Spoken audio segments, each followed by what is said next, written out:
La ciencia es el futuro. Sin ciencia no hay futuro. Gracias amigos, soy Modesto Montoya, director y conductor del programa Encuentro con la Ciencia, un programa que promueve la educación, la ciencia y la tecnología a través de entrevistas con sus protagonistas.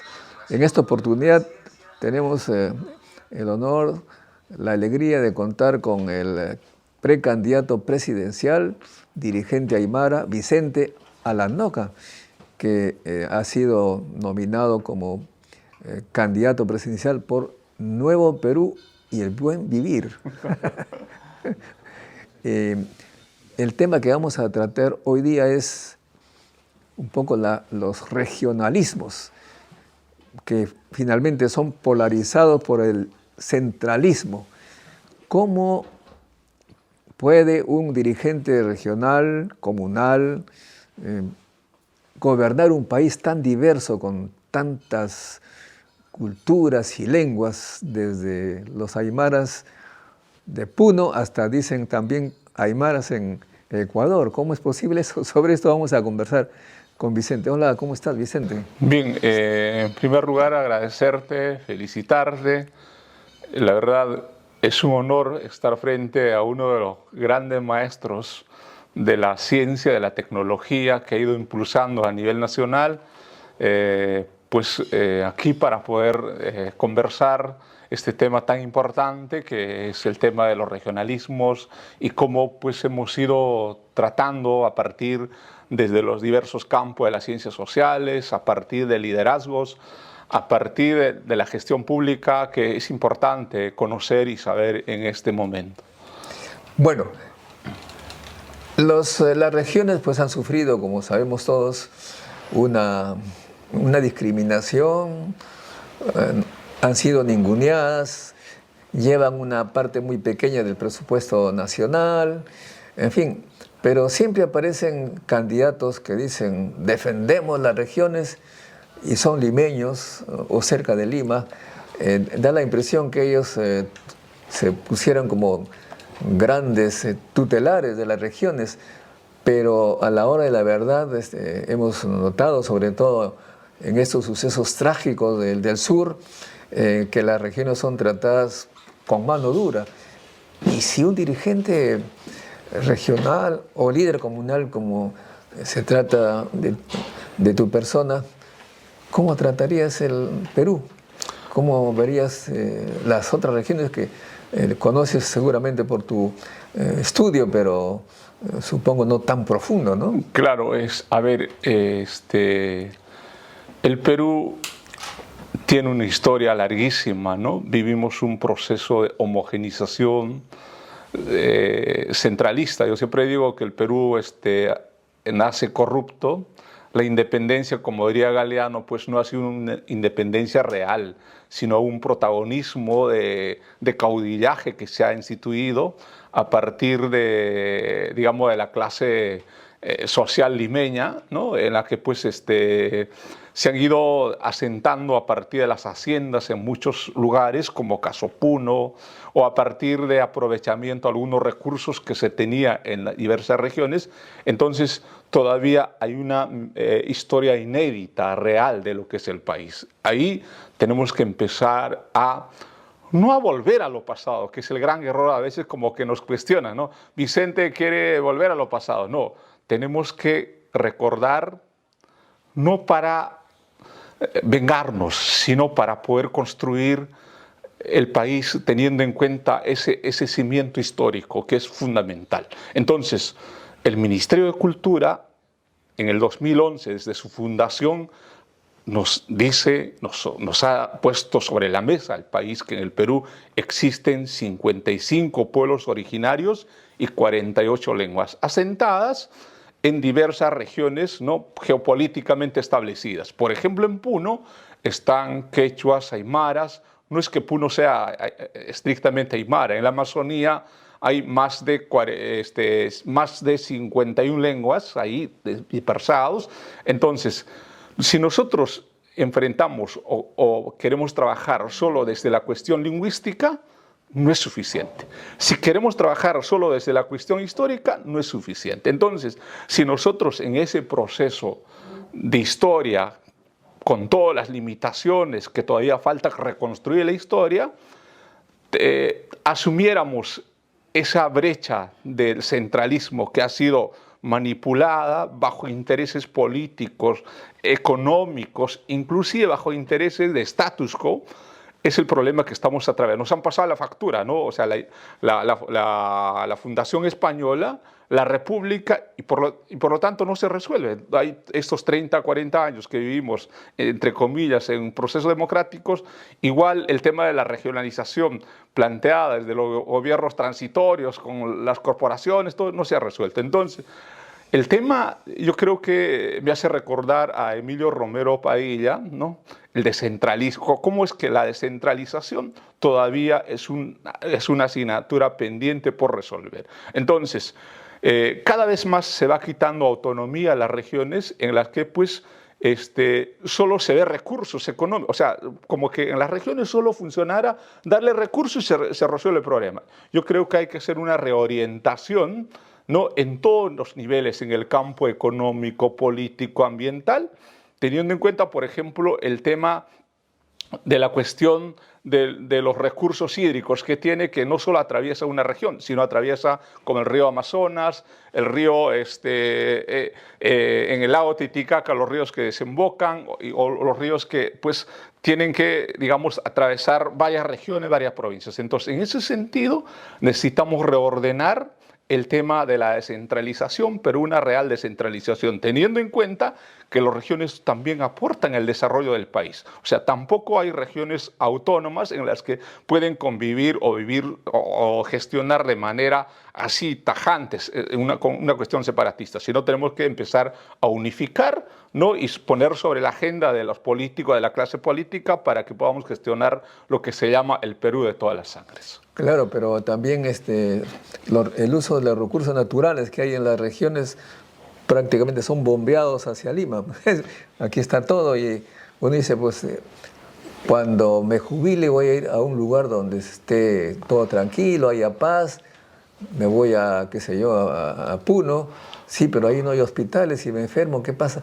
O sea, no se ha dado los recursos como para que las regiones puedan ser también lugares atractivos para, digamos, personas de diversas disciplinas, talentos que pueden venir del extranjero, ¿no? Bueno, yo lo he vivido en carne propia. Nací en una comunidad, no había luz, no había hospital ni puesto de salud, no había carreteras. Entonces cambié de mi comunidad, donde he nacido, me vine donde había carretera. Me acuerdo en el año, creo que ha sido en el año 2000, 2001, 2002, tenía acceso al primer celular, ¿no? Compré una, pero después, posterior, llegó la luz, ¿no? Entonces, siempre hay poblaciones en el Perú que están abandonadas, sin embargo, desconectadas de la realidad. Mire, la vez pasada dije, yo estuve en una comunidad, en un centro poblado, y dije, mira, quiero hacer una llamada, ¿no? Pero hay puesto de salud, hay colegio, hay escuela, y no entra internet, no hay acceso a internet. Entonces dije, ¿y cómo estuvieron en la época de la pandemia? No, nos hemos ido al cerro ahí. Entonces, esto de la pandemia nos ha desenrostrado la verdadera, digamos, centralismo que todavía no hemos sentido. O sea, todavía no siente muchos en el país. Entonces, mire Modesto, mientras no has vivido el país de las cosas que hemos vivido, nunca van a sentir. Y seguramente los que nos informamos a partir de investigaciones que hacemos, están los datos. Lo que pasa es que a veces solo estamos haciendo investigaciones para poder solo mostrarnos quiénes somos, sino estamos descuidando lo que debe ser, digamos, esta cuestión del abandono en tema de salud, en tema de educación, en tema de alimentación. Y no solo lo malo, que a lo María te dice que después todo lo malo. No, no. También esta gente, a pesar de todas estas cosas que decimos, se dedica a la agricultura, a la ganadería, lo más rudimentaria posible, pero también no es que sea así, sino que van innovando cosas y creo que yo siento y creo en esa gente que puede aportar en la construcción del país. Por eso hablo del buen vivir, ¿no? Porque, El buen vivir. exacto. Ahora, ustedes, como en todas las otras regiones, necesitan más conocimiento científico y tecnológico, más investigación para producir más en agricultura. ¿Cómo tú analizas este tema, por ejemplo, del Instituto de Investigaciones Agrícolas del Perú, el INIA? ¿Se nota algo en tu región, esta presencia, o también está centralizada? Mire, yo creo que se ha abandonado el tema de investigación en el país, ¿ya? Yo me acuerdo cuando era joven, ¿no? Venían los ingenieros de ENIA que animaban a la comunidad para ver otro tipo de variedades de papa que resista la helada, la granizada. Pero hubo dos problemas digamos, que han impactado el tema de migración. Por ejemplo, yo he vivido la época de sequía primero entre 82 y 83, ¿no? Las inundaciones entre 85 y 86 nos han quitado todo. Sin embargo, la papa todavía sigue. Pero el Estado ha abandonado los centros de investigación. Por ejemplo, después el tema de la presencia de los programas o las ONGs de alguna manera han contribuido, pero sin embargo no se ha aportado o no ha contribuido a mejorar el tema de las variedades. Por ejemplo, estuve en una comunidad amparani, había como 200 variedades de papas que nunca había visto. Nosotros más o menos me acuerdo de unas 10 variedades que todavía existen, ¿no? Pero sin embargo, pues mire, con universidades, ¿no? Con todo el tema de la tecnología, nos hemos descuidado del tema de innovación y poder preservar nuestras variedades, no solo de la papa, sino de la quinoa, la oca, ¿no? Y así. Entonces, yo creo que nos falta entender que, digamos, que el tema de investigación es clave para poder contribuir no solo en temas académicos, sino para que nuestro pueblo pues, no muera de hambre. Sin embargo, yo creo que hay que valorar la capacidad creativa. Por ejemplo, nosotros sembramos quinoa y un día mi esposa, como en laboratorio de la Universidad en Camacani, seleccionado con bolsitas, ¿no? La variedad tal, 3, 4 de quinoa. Entonces yo dije, mira, yo estoy en una universidad, pero no he visto ningún ingeniero que hace esto, ¿no? O sea, entonces esta capacidad creativa que, digamos, ha inducido algunos programas de desarrollo con ingenieros comprometidos también, o sea, lo ha transferido lo que hacen ellos. Entonces, yo creo que ese tipo de experiencias es importantísimo. Por ejemplo, en producción de queso. El domingo estuve en Ilave comprando higo, o sea, antes solo se compraba en Tacna, ¿no? Verduras, pero son, ecológicos, ¿no? Entonces, si nosotros transferimos tecnología, conocimiento, yo creo que podemos asegurar la soberanía alimentaria, la seguridad alimentaria, y no podemos, como dice mi nieta, es chatarra, ¿no? Entonces no podemos, o sea, no nos podemos deshacer de la comida chatarra. Tú eres profesor universitario, eres investigador reconocido por el CONCITEC del RENACIT en tu campo, en la antropología y la lingüística un poco, ¿no? Pero en la Universidad de Puno, la UNAP, hay investigadores que están contribuyendo, hay política que está contribuyendo con el desarrollo de su región, que sería muy importante. Una universidad tiene jóvenes, tiene profesores, investigadores, o no hay suficiente. Mire, yo diría hay una diversidad, ¿no? Yo conozco, por ejemplo, al doctor Ángel Mujica, que está trabajando el tema de quinoa, ¿no? Es interesante, ¿no? Su aporte. Sin embargo, hay que reforzar. A veces los docentes nos desconectamos de la realidad. Esa es, digamos, mi preocupación también. Yo puedo ser un gran investigador, pero ¿qué contribuyo, no? Yo soy antropólogo, por ejemplo, trabajo temas de teoría crítica, el pensamiento crítico, temas culturales, por eso siempre nos convoca a los ronderos para ver el tema de los derechos de los pueblos originarios, la justicia intercultural, ¿no? Y así. Entonces yo hablo, por ejemplo, desde mi campo como antropólogo. Si sería físico, estaría metido en el campo de la física. Si sería abogado, estaría pues defendiendo a los pobres. Como antropólogo, temáticas referidos a mi especialidad. Por ejemplo, cómo convertir, yo planteo algunos elementos, cómo convertir el dolor, el sufrimiento, el racismo, el odio, en esperanza y en conocimiento. Es un proceso que los tiene. Lo que pasa es que a veces no queremos desconocer. Entonces, yo conozco colegas, ¿no? Por ejemplo, investigadores, he apoyado la acreditación de la Escuela de Química. Pues mire, a veces como no se difunde mucho, pero sin embargo han contribuido muchísimo. Conozco ingenieros agroindustriales que vienen incentivando el procesamiento de la quinoa en diferentes formas. El tema en agrónomos igual, ¿no? Pero yo creo que hace falta todavía la incidencia en las organizaciones. Sin embargo, estos egresados, como decía el domingo, estuve en esa feria que siempre generalmente, en mi comunidad hay fitotoldos, o sea, va contagiando eso, ¿no? Por ejemplo, se va reduciendo la tierra, pero sin embargo en la crianza de animales menores, o sea, si nosotros solo viviéramos como se vive en Lima, solo de los sueldos, o digamos, la gente se dedicaría a la delincuencia. O sea, todo el mundo trabaja en la comunidad. Entonces, nosotros ya no solo es una intervención de un solo campo, de una sola disciplina. Acá necesitamos físicos, químicos, antropólogos, biólogos, para que podamos desarrollar una región, no solo Puno, sino el país.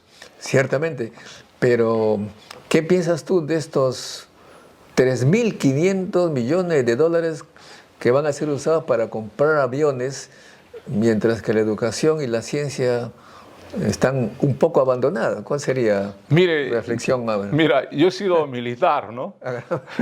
Sí, ¿Quieres un avión también? No, yo he sido parte de la compañía antitanque número 522 en Ilave, donde teníamos cohetes Malyutka rusas de la Segunda Guerra Mundial, ¿no? Entonces, yo creo que la realidad del contexto mundial, hemos visto las guerras que se están produciendo, la única forma, la guerra ahora es a otro nivel, ¿no?, de educación. Entonces, mientras nosotros no invertimos en investigación, en educación en el país, pues no vamos a avanzar, nos estamos quedando. Entonces, yo pregunto, a ver, el Perú, no, yo he sido militar, conozco a muchos generales que han sido subtenientes, ¿no?, que han estado en el cuartel del BIM 59, la CAT 522, en la cuarta división, ¿no? Entonces, yo pregunto, ¿habrá una guerra bélica con Ecuador? ¿Vamos a recuperar Chile? Pues eso es falso, ¿no? Entonces, yo creo que el ejército debería ayudar a desarrollar otro tipo de estrategias al país. El tema de la inseguridad. Miren, hay escuela de inteligencia en el ejército, ¿no? Si nosotros convirtiéramos el ejército, ayude como antes ayudábamos. Mire, nosotros en 3 meses hacíamos la fase básica, o sea prepararse como soldado, disparar, todo lo demás. Después nosotros había un curso, el que quería ser, digamos, enfermero, técnico en tal, chofer, así, ¿no? Ese tipo de cursos ya no veo ya. Entonces yo creo que nuestro ejército debía ayudar, o los presupuestos que se tiene para comprar siquiera una balita debía ir a la educación. Y un pueblo educado va a alcanzar el nivel de desarrollo que requiere el mundo. Y hay ejemplos clarísimos. Entonces, el tema de seguridad interna, yo creo que están los policías, aunque hay que trabajar ahí muchísimo, pero la seguridad externa, no es que estamos diciendo hay que abandonar todo, pero yo creo que hay que reorientar de que en vez de comprar aviones, armamento, bombas, hay que educar a nuestra población que sea más responsable, educado y aporte en la construcción y desarrollo del país a partir de una formación profesional, técnica, que requiere no solo a nivel universitario, sino desde niño, ¿no? Bueno, los investigadores, los científicos son pues fuerzas muy importantes para cualquier país, para desarrollarse y defenderse. La prueba es que Israel está matando científicos iraníes porque los considera un peligro, puesto que con ellos de repente Irán podría defenderse. Pero acá no, aquí parece que no hay esa comprensión del valor de los científicos y los dejan ir, los dejan partir, todos están afuera. Nuestro encuentro científico internacional, va a haber este programa, por ejemplo, la gente que está afuera nos dice, queremos regresar al país, pero no hay plazas, no hay lugar. Dicen que no necesitan científicos. ¿Tú piensas que podrías hacer una política de atracción de talentos, así como lo han hecho países como China, que ahora es una potencia? Bueno, yo lo vivo en carne propia. Hay periodistas de mucho prestigio, entre comillas, políticos de mucho prestigio, han dicho Alano que es peligroso para el país, ¿no? O sea, ¿cómo es eso? ¿Por qué? O sea, peligroso porque va a volver como esos países que están pasando, como siempre la clásica, ¿no? Te ruquean, te acriminan, sacan ese tipo de, va a ser Cuba, va a ser Venezuela, va a ser Bolivia. Yo creo que hay que entender de que ¿cuál es nuestra fortaleza acá? Entender que estos 55 pueblos originarios también aporten en la construcción y el desarrollo del país. No en la clase de caudillaje. Entonces, igual a veces yo dudo, Modesto, te lo digo con mucha sinceridad, ¿qué cosa hago acá por qué estoy metido acá? Pero me duele en lo más profundo de mi corazón cuando veo a esa gente, como he vivido, dice Vicente, el Perú necesita transformarse, hay esperanza. Entonces, siento eso como antropólogo, como profesional, sé que puedo contribuir a poder reconstruir el país dialogando, conversando, leyendo, investigando, para poder otra agenda de desarrollo al país.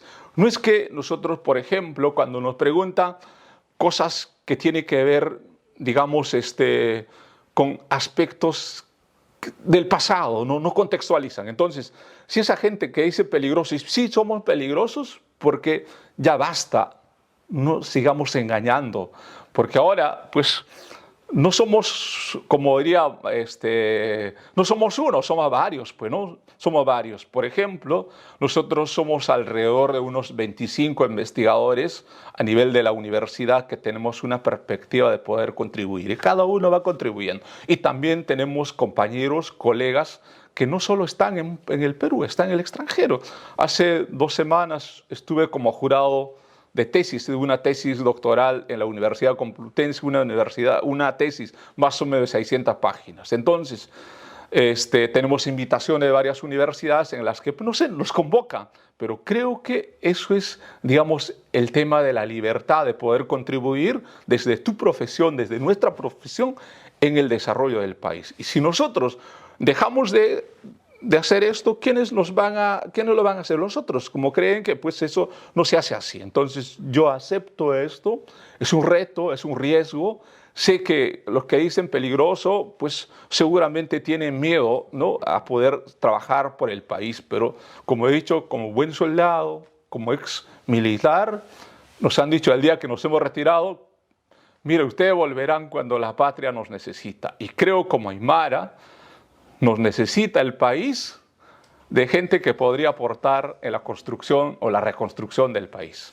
Claro, habría que hacer un llamado al corazón de los científicos peruanos que, como don Vicente, se queda en su región y desde allí quiere hacer un llamado a todos los peruanos de todas las comunidades, pero la realidad es que el centralismo es bastante agresivo y hay veces se disfrazan de, ¿cómo diríamos? Quieren disfrazarse de regionalistas, hasta se ponen los atuendos de cada región para tratar de simular y, hay que decirlo, muchas veces engañar a cambio de votos, ¿no? Venden su figura disfrazada como quien da un poco de plata a la gente. ¿Tú cómo respondes a esa gente que toma esas posiciones? Bueno, la semana pasada estuve en una región, me dicen, Vicente, ¿nos puedes colaborar con bolsita de cemento? Otro dice con trofeitos. Yo creo que ahí somos directos. Modesto, tú sabes perfectamente esto. En el Perú no podemos seguir mendigando votos, sino tenemos que trabajar de manera consciente, de manera transparente, no por Vicente ni por Puno, sino por el país. Hace poco estuvimos reunidos con los peruanos en el extranjero que son parte de nuestro partido y había un peruano que apellidaba Ticona Segarra y dije, ¿tú de dónde eres? Yo soy de Arequipa. Entonces me dice, nosotros acá somos científicos peruanos, qué orgullo, ¿no? Y si uno recorre el país o los países, estuve en la Universidad Austral con varios colegas, hay una casa de investigador. Soy parte de una red de investigadores en Andalucía, ¿no?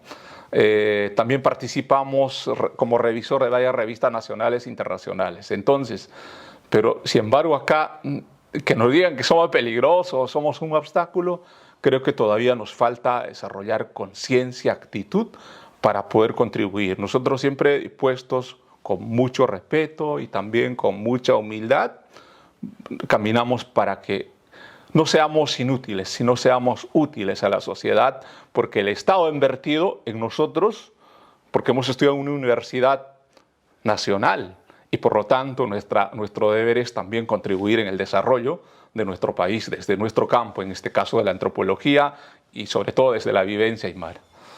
Bueno, nuestro canal promueve la educación, la ciencia, la tecnología y la innovación y por eso nosotros consideramos que es necesario un presidente de la República que por lo menos haya investigado y por lo menos sea, aunque sea en el mínimo nivel, investigador, que mostraría un sincero deseo de contribuir con el conocimiento del país, pero hoy en día estamos inundados de políticos de la palabra.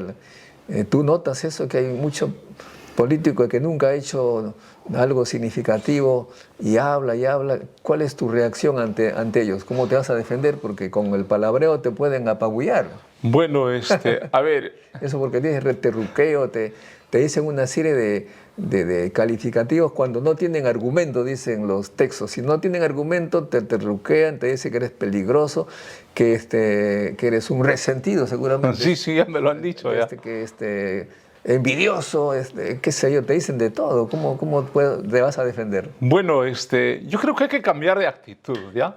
Antes... que te resbale, ¿no? Sí, ¿no? Antes, por nuestra propia idiosincrasia, no nos aguantábamos, ¿no? Y podías inclusive sacar tu fuerza, tu coraje ahí. Yo creo que ahora hay que defendernos... La fuerza de la razón. Sí, no, ahora no. Yo creo que hay que empezar a responder de dónde viene, ¿no? Estamos acostumbrados en que siempre los han hecho, pero creo yo, detrás de Vicente hay comunidades, hay organizaciones que esperan, que puestan una esperanza. No queremos ser caudillos nosotros, representamos a ese colectivo de gente que está indignado del país. Entonces, uno de nuestros principios es esta cuestión colectiva, el tema de la transparencia, ¿no? El tema de los valores, ¿no? Que es la solidaridad, ¿no?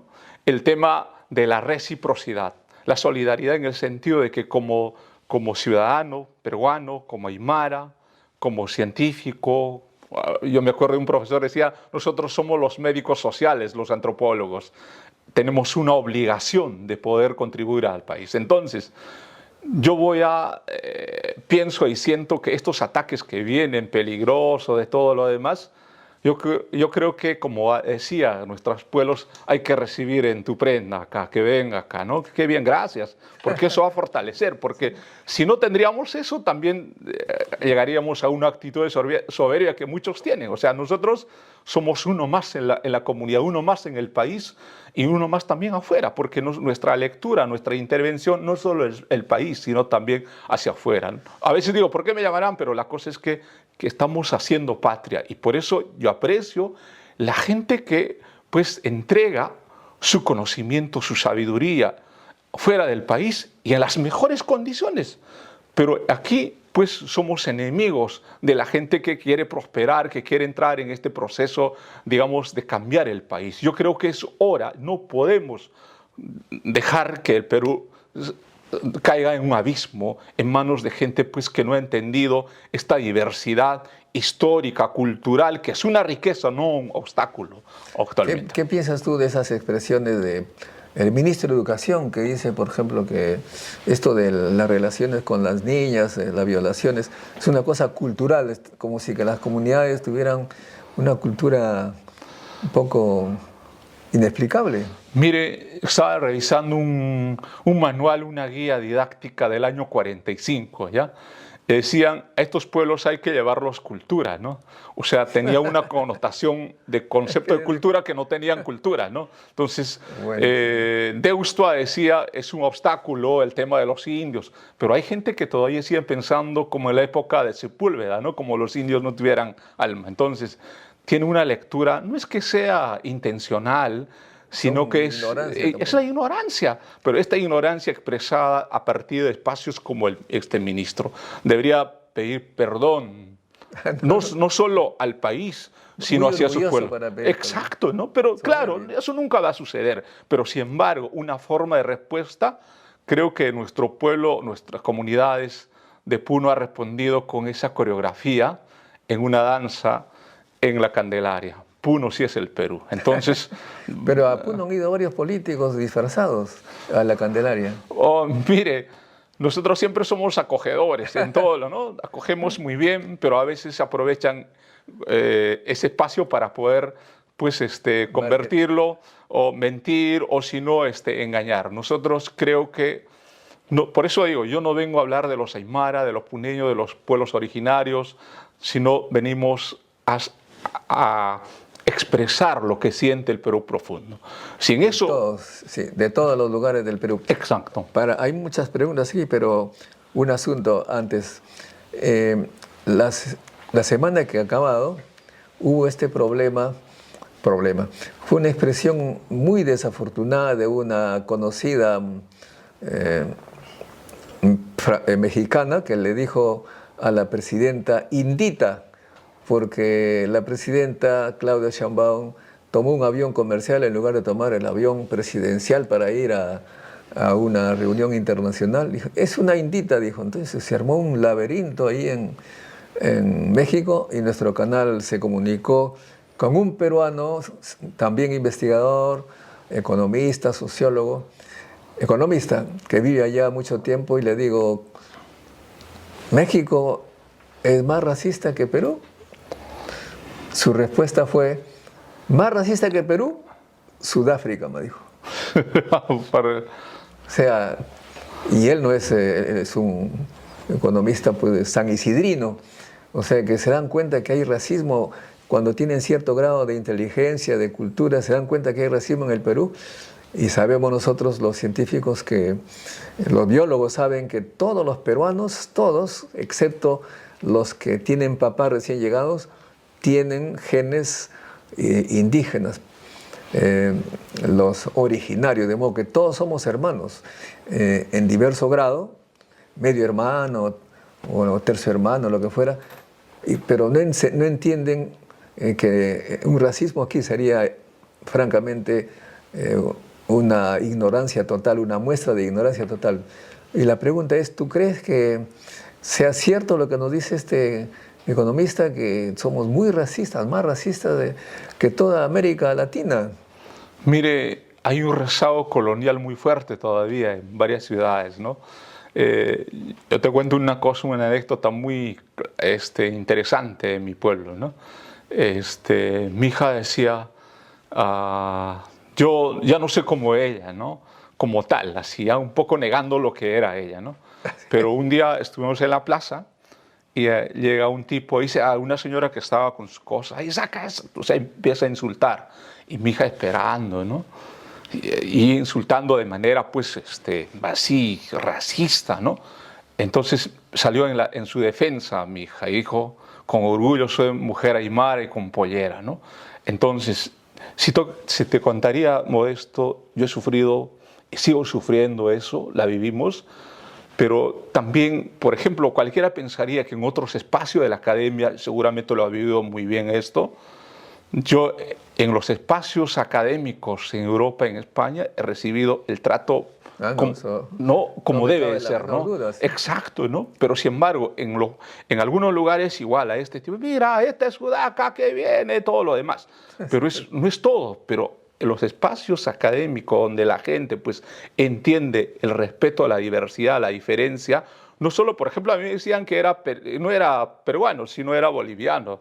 Y me acuerdo que hablaba más de Bolivia que de Perú. Entonces, yo creo que es un problema que hay que resolverlas en muchas ciudades, pero también eso no quiere decir que todos. Yo he conocido españoles, norteamericanos, gente que no habla ninguna lengua, no pertenece, pero lo han entendido de manera pues así respetuosa, digna, no ese tipo de actitudes que todavía sentimos los peruanos. Entonces, si nosotros aceptáramos nuestra diversidad como una riqueza, yo creo que seríamos un país pues maravilloso, ¿no? Eso es lo que queremos. Entonces, ahí nos necesitamos de todos, porque esa gente, que es lo peor, pues también da alimento a muchas ciudades, ¿no? Que es lo rural, todo lo demás. Entonces, acaba de venir una reunión de Lima con los compañeros del partido.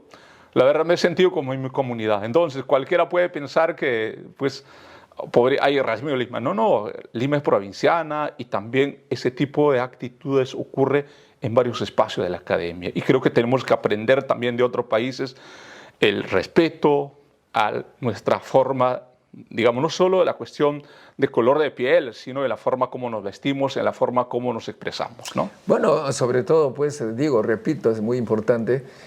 Todos tenemos genes originarios, ¿no? Que esto de racismo me parece totalmente fuera de lugar. Ahora bien, vamos entonces a las preguntas, porque aquí hay varias.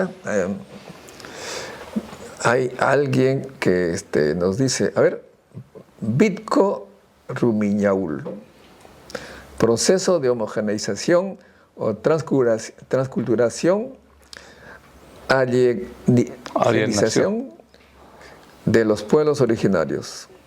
Es la pregunta que hace. ¿Se trata de eso? ¿Es de creencia cristiana el señor Alanoca? ¿Cómo compagina su fe con la espiritualidad originaria?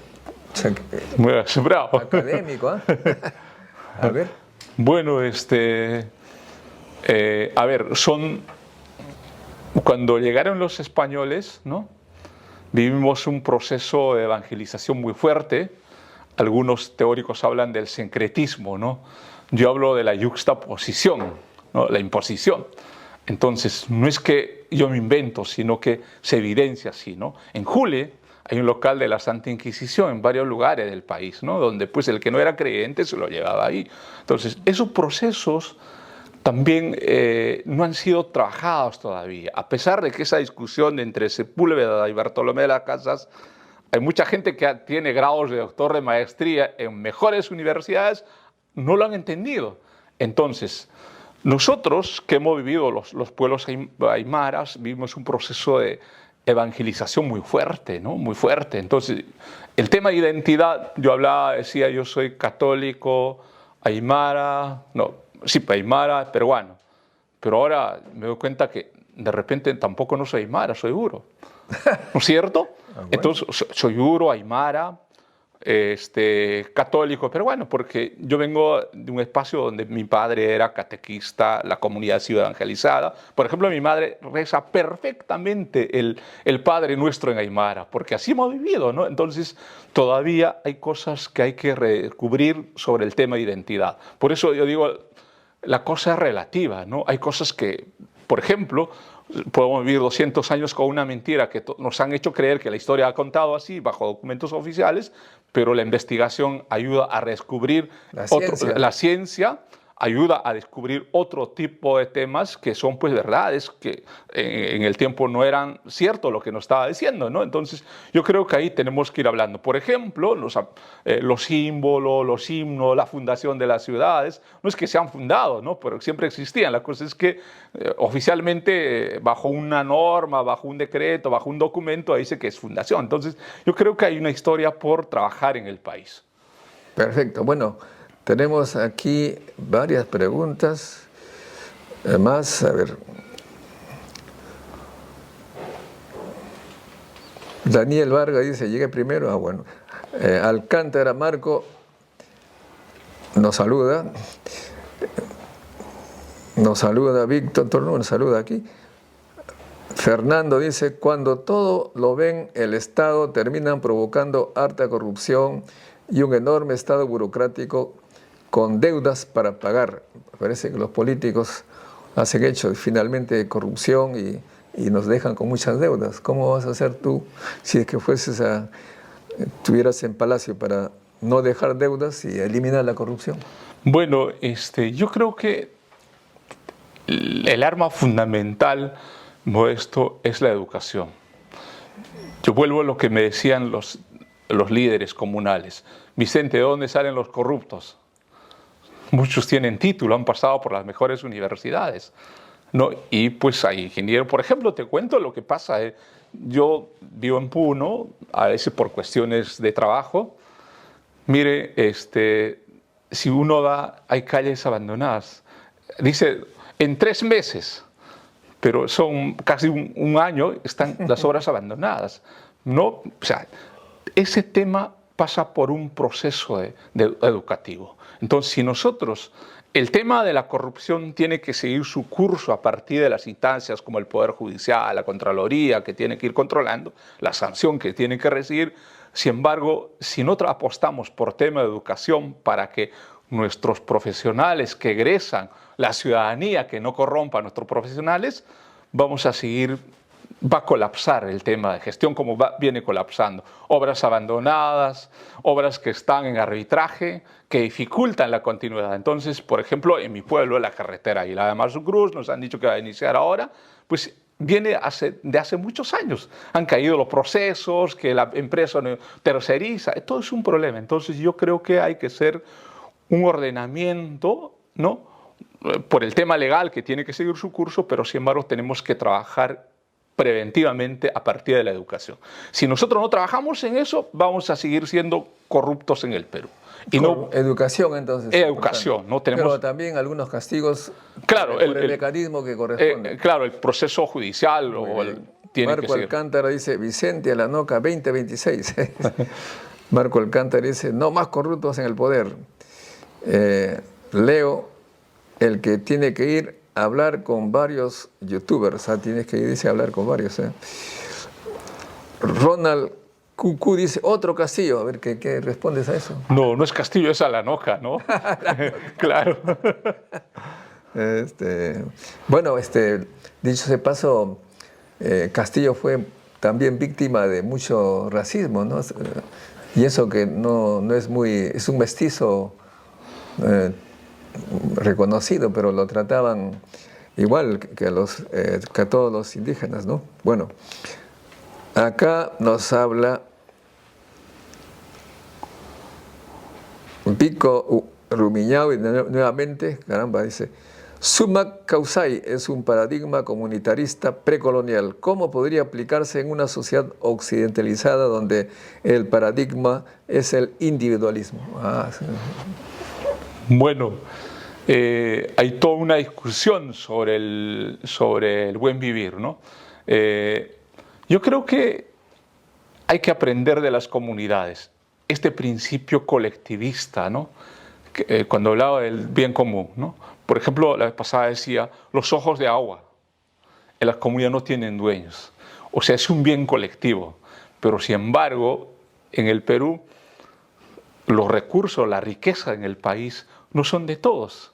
Hay empresas privadas que se apropian y sobre todo con trampas, ¿no? Bajo ciertos pretextos ahí. Entonces tenemos que ordenar. El buen vivir significa que tenemos que ir trabajando no por el mal vivir. El tema de la criminalidad, el tema de inseguridad, el tema de educación, no estemos enseñando cosas que realmente pues, no estén de acuerdo a lo que es la realidad peruana. Entonces ahí necesitamos no solo de maestros, sino la comunidad científica, la sociedad, en las que replanteemos nuestras formas de actuar y de hacer por el país. Entonces, el buen vivir no sea un cliché, sino sea llenado de contenidos a partir de acciones concretas, transparentes, con valores y principios que tenemos los pueblos originarios los pueblos amazónicos, la gente mestiza que también está sentada. Por ejemplo, yo veo pues jardines hermosos en algunos lugares, como por ejemplo aquí, ¿no? Entonces, yo creo que ese es el buen vivir. Entonces, no es que sea un cliché, un discurso, digamos, retórica, y no, se muestra en la práctica, en la cotidianidad. Muy bien. ¿Quién más nos dice?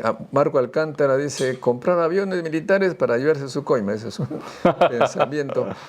Pregúntale si quiere cambiar esta constitución, dice María. Bueno, definitivamente, ¿no? Mire, solo 2 artículos habla de comunidades campesinas, el 88 y 89. ¿No? Pero estamos hablando que nuestra comunidad, pero solo es retórica, o sea, no podemos seguir en esto, ¿no? Ahora, solo un artículo, el 149, habla de las rondas campesinas, ¿no? Entonces, si nosotros revisamos varios temas, además, estos pueblos originarios, o sea, no hemos sido partícipe de la construcción de la Constitución, pero eso no quiere decir que vamos a despojar, como se decía, o sea, satanizar lo que estamos planteando, no. Tenemos que ser respetuosos de lo que se ha avanzado. Y sobre lo que se ha avanzado podemos replantear para que nuestro Perú cambie. Ese cambio está en cada uno de nosotros. No solo pensar en los clanes de poder que hoy controlan muchos espacios, ¿no? Sino en el colectivo de los 33 millones de peruanos que vivimos acá y también, Modesto, ¿sabes?, esa gente que está en el extranjero, que necesita, que trae remesas, todo lo demás, para que podamos tener un Perú como debe ser. Y creo que estamos en la posibilidad, en las condiciones, con todos los recursos y la riqueza que tenemos. Muy bien. Ronald Cucú dice, me parece que su discurso es más poesía que realidad. Con eso no va a hacer mucho. Bueno, es una crítica. ¿Le parece? Bueno, le parece, ok. A la noca, peligroso solo para los corruptos, dice Marco Alcántara. Creo que es una voz. Sí. Wilson Secari dice, saludos, doctor Alanoca, usted será el presidente del Perú. Pedro, este es un aymara falso. Oye, ¿qué le estés? No. ¿Cómo puede Bueno, hay gente de todo aquí. Claro, no, sí. Los insultos clásicos de la DBA, dice Marco Alcántara. Estimados amigos, nuevamente repito, este programa está para hacer argumentos, preguntas. Las etiquetas ya las conocemos. Generalmente cuando no hay argumentos, no hay razonamiento, pasa el insulto. Bueno, voy a dejar de leer ese tipo de cosas. Como dice Marco Alcántara, los insultos clásicos de la DBA. Eddie Callirgos, el buen vivir. Gonzalo Peralta, Alanoca es un buen candidato puneño de la izquierda. Gonzalo Peralta Risco, yo votaría por él. Sí, por el Perú, dice Dina, pero con la Constitución del 93, cualquier candidato estará atado de pies y manos. Claro, pero hay que trabajar juntos, entre todos y todas. María pregunta, ¿por qué crees que deberíamos votar por ti? A ver, esa pregunta clásica. Bueno, yo diría que no por Vicente, sino por el país de todas las sangres. Muy y bien. Es posible el cambio. Bueno, hay alguien que dice que lamentablemente hay mucho racismo en el Perú, ¿es cierto? Jordi Armand Portilla, interesante candidato, y eso que soy de derecha, hasta pronuncia mejor el castellano que yo, dice. Efectivamente hemos visto varios comentarios del exterior que son gente de San Isidro que ven en tu candidatura algo interesante, ¿no? O sea que también en estos barrios hay gente pensante, ¿eh? Claro. Jesús Ladislao dice, Añasco, bien ahí, concuerdo con Marco Alcántara. Bueno, Alejandro Guerra, en el Perú no hay racismo, lo que hay es pobreza. ¿Cómo sacar de la pobreza al Perú? Bueno, yo creo que hay que aprender de esos pequeños emprendimientos que hay, de la gente que se dedica las 24 horas a hacer agricultura, ganadería, actividades, es el país. Entonces tenemos que fortalecer nuestras economías familiares desde lo más pequeño hasta lo más grande. Y también los más grandes que hoy pues tienen trabajadores peruanos que su trabajo sea pues como dignificado, no solo sean mendigos nuestros peruanos. Entonces, creo que necesitamos entre todos y todas para salir de esta pobreza. Ciencia y tecnología. Exactamente. ¿No? ¿Qué opina el doctor Vicente Lanoca? Dice Mao, sobre los últimos episodios de represión a los estudiantes de su alma mater, la UNAP, y en general sobre la política de represión adoptada por universidad y Estado? Bueno, yo creo que hay varias cosas que hay que trabajar. A partir de lo que han ido, digamos, afectando lo que fue SUNEDO, conozco perfectamente, trabajé en el proceso de acreditación y licenciamiento. Estos últimos años se ha debilitado, digamos, la función, lo que hacía SUNEDO. Por ejemplo, el tema de licenciamiento le han dado licencia pues que es casi permanente, ¿no? Permanente, pero sin embargo necesitamos la sostenibilidad en temas de estándares de calidad en nuestras universidades. Entonces, a veces los temas de interés de las autoridades o algunos entes no caen como punto medio de los estudiantes. Entonces, la universidad tiene que ser una expresión de libertad, de construcción de conocimiento, y en estos hechos que ha ocurrido, pues tiene que ser investigado y tiene que asumir responsablemente, o deben ser sancionados los que han cometido este tipo de, digamos, atrocidades contra nuestros estudiantes, porque la razón de ser de nuestra universidad son los estudiantes, y por lo tanto tenemos que asumir de manera responsable y asumir, ¿no?, de manera integral lo que ha sucedido, y no podemos dejar de pasar esto, y tiene que ser sancionados los responsables. Pregunta, le dice, si va a crear el Ministerio de Ciencia y Tecnología. Es nuestra prioridad. Prioridad, bueno, exacto, muy bien. sí, porque si no hacemos eso, estamos hablando, eso sería así discurso nada más. Héctor Mestar dice, al menos es mejor que, bueno, hay un candidato que ha ido a Puno a bailar, no voy a pronunciar su nombre, no vamos a personalizar el programa. Jesús Ladislao dice, a la NOCA, buen precandidato, buen integrante del Perú de todas las sangres. Diálogos, Wilson dice, ¿habrá reforma agraria? La segunda reforma agraria es nuestra prioridad también. Muy bien. María, si están tomados los poderes, ¿qué va a hacer? Bueno, gobernar, pues es una pregunta muy amplia. Tienes todos los poderes, ¿qué harías? Bueno, yo creo que hay que empezar a trabajar desde el primer día, desde todos los espacios, para reestructurar los espacios de poder donde han sido captados por mafias. No todos, obviamente, hay esperanza. Yo conozco jueces, fiscales, policías también, que están aportando al país. Entonces, bajo esa situación de que hay buenos, no todos son malos en cada institución, pues debemos de fortalecer, reestructurar y reorientar nuestras instituciones del Estado. Meritocracia, ¿no? Exacto. Muy bien, Ronnie nos da las buenas noches, pero acá hay alguien que recién parece que ha entrado, dice, David Saldaña, ¿qué preparación tiene el señor? Bueno, hemos visto que es investigador, antropólogo, docente universitario, científico reconocido por el CONCITEC, ha participado en diversos jurados internacionales, lo he explicado, vean el programa para que un poco se enteren aquellos que recién llegan.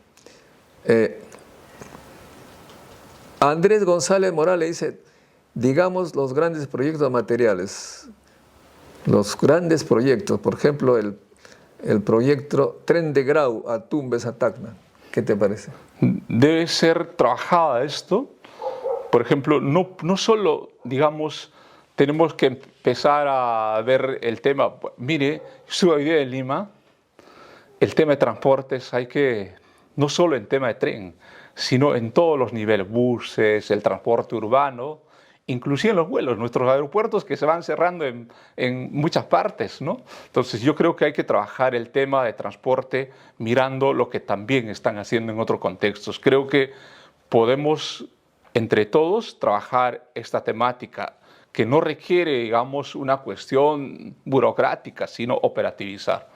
Muy bien. Elías Limac, ¿qué opina de los mineros ilegales? Tema candente.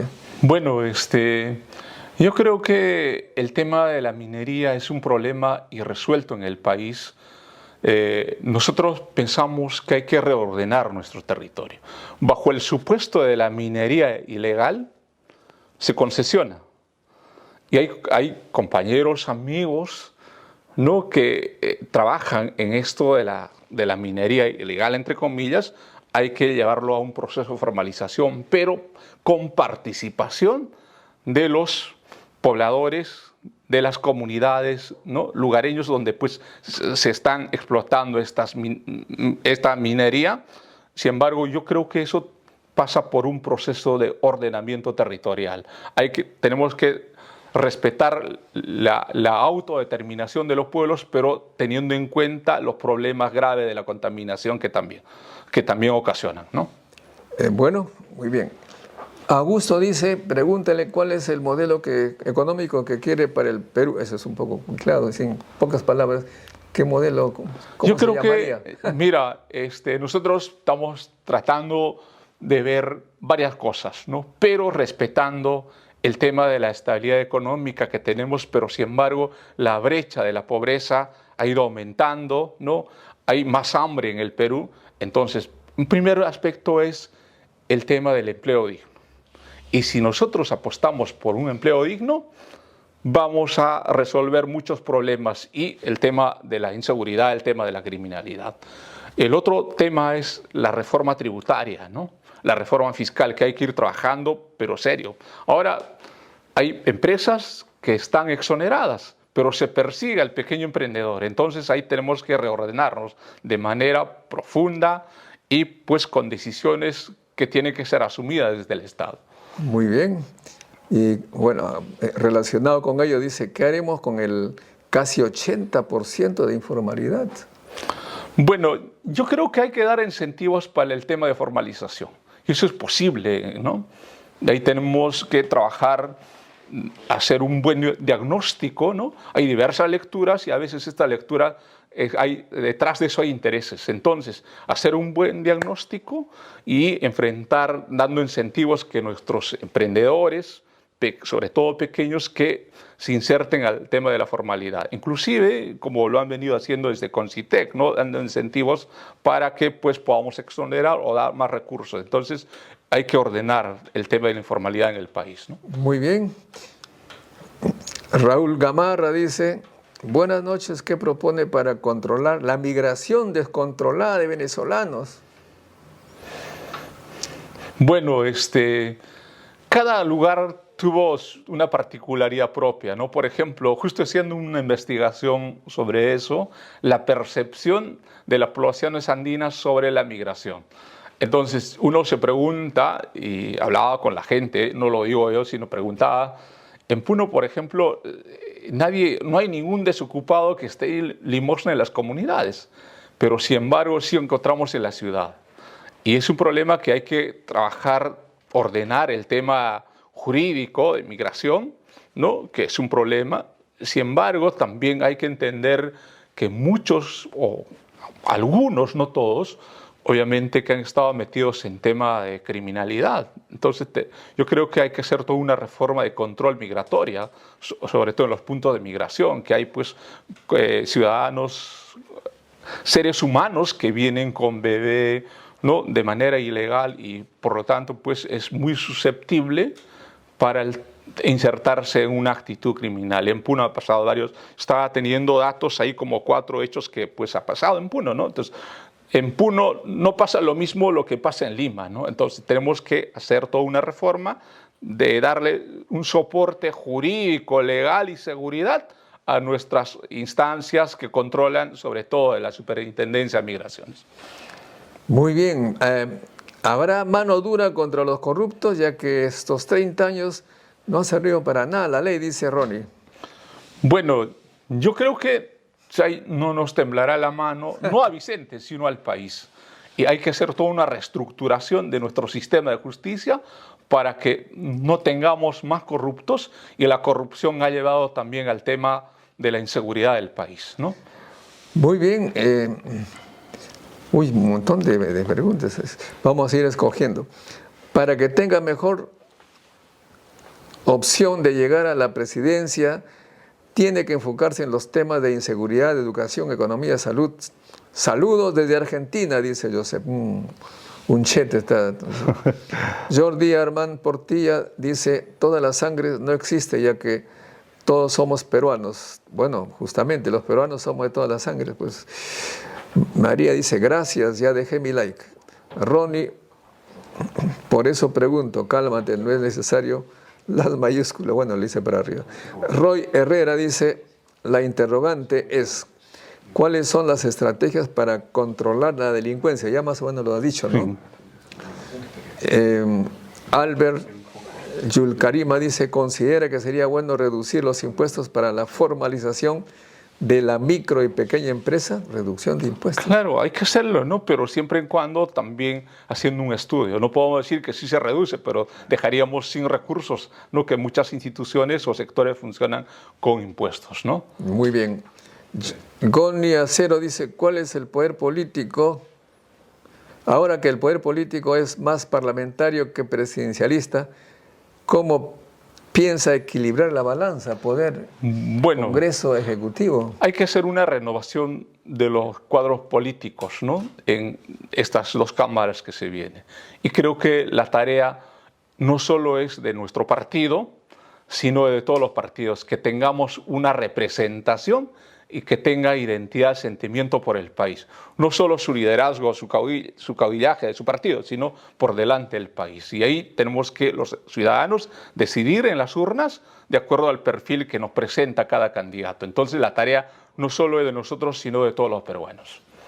Muy bien, aquí me están haciendo señas ya para terminar. Jordi Armand Portilla dice, un consejo al hermano puneño. El tema principal para la mayoría de peruanos, o sea, quienes vivimos en la costa, queremos saber si tiene alguna propuesta sobre la inseguridad en las calles. Ya lo dijo, ¿no? Sí, sí. Pero, a ver, unas... Mira, yo había dicho, insisto en esto, hay que hacer toda una reestructuración del sistema de inteligencia en el país, ¿no? Eso es fundamental. Y también hay que involucrar a la ciudadanía, a la población, para que todos enfrentemos. Y el tema de la criminalidad que tiene su curso en vía legal tiene que también ser, no dura, sino como corresponde, porque no podemos seguir aceptando, viviendo en una ciudad, no solo Lima, sino en todo el país, del mal vivir. Y no queremos ni un muerto más por tema de inseguridad. Ahí no solo es rol de la policía, sino de todos y todas, si es posible controlar. Por eso yo tengo esperanza en las rondas campesinas, en los tenientes gobernadores, en las organizaciones vecinales y también nuestras autoridades que están en la capacidad de poder hacerlo, pero no lo estamos haciendo.